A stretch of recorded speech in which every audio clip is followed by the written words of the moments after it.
come here straight from the House of Commons, where I've just announced the ending of the clothing rationing scheme.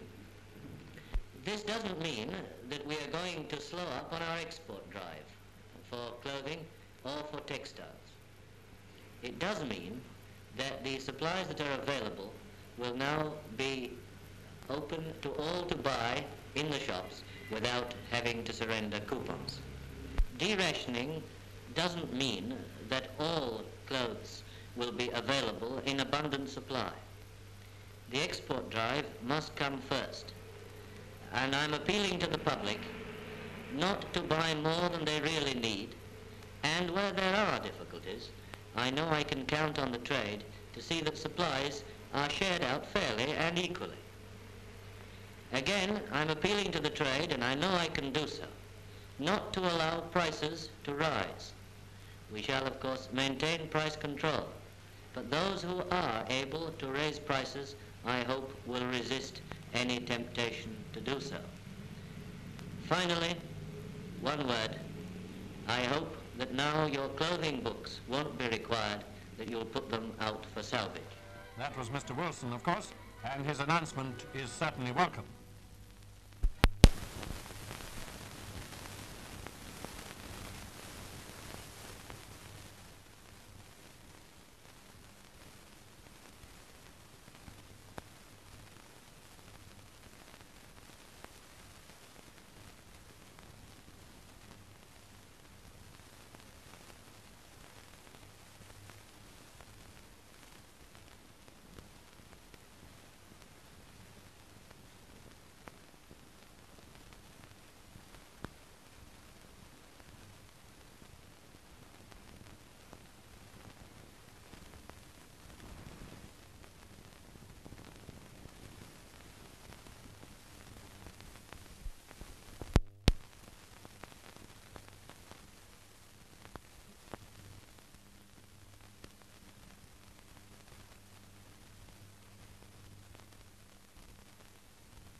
Looking back on the sudden flight to Gibraltar and the summit meeting at sea on board the cruiser Tiger, it seemed as if the stage was set for a dramatic solution to the whole Rhodesian dispute.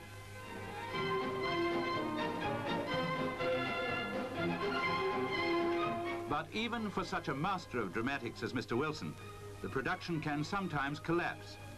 With Commonwealth Secretary Bowden and Attorney General Sir Elwyn Jones, his cast was powerful indeed. Rhodesia's Chief Justice, Sir Hugh Beadle, and the Governor, Sir Humphrey Gibbs, have played significant roles throughout the crisis. And to top the bill, the leading protagonists themselves, Harold Wilson and Ian Smith.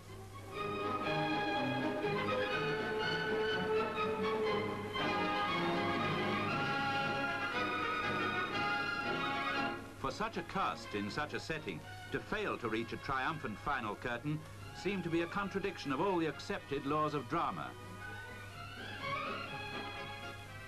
It was a wonderful setting for a discussion of this kind, as I think we all felt, and I just can't pay high enough tribute to the captain of the ship and his crew for what they did to make this possible.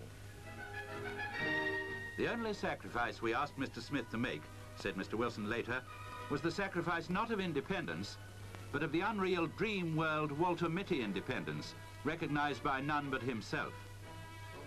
So, this summit meeting in the Mediterranean has proved to be no more than another act in what could well become the Rhodesian tragedy.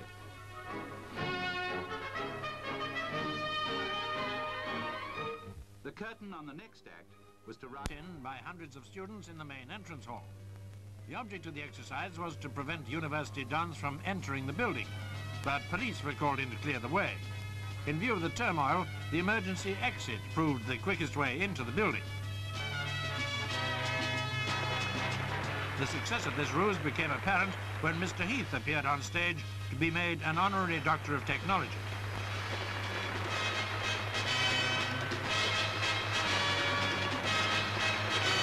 With feelings still running high over the common market, the irony of the situation was apparently not entirely lost on Mr. Wilson. In Berlin, crowds awaited the arrival